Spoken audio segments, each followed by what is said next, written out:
ఉగాది రోజున తీపి, చేదు, పులుపు అన్నీ ఎందుకు తింటామో తెలుసా?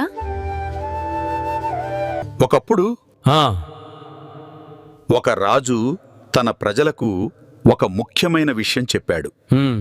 జీవితం ఎప్పుడూ తీపిగా ఉండదు, చేదు కష్టం కూడా ఉంటాయి.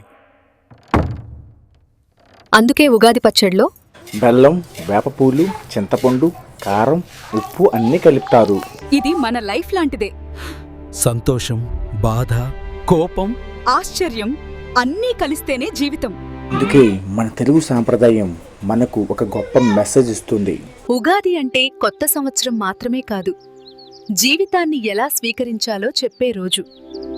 ఈ తెలుగు నామ సంవత్సరంలో ఈ ఉగాదిలో ఏది వచ్చినా స్మైల్తోనే ఫేస్ చేయండి.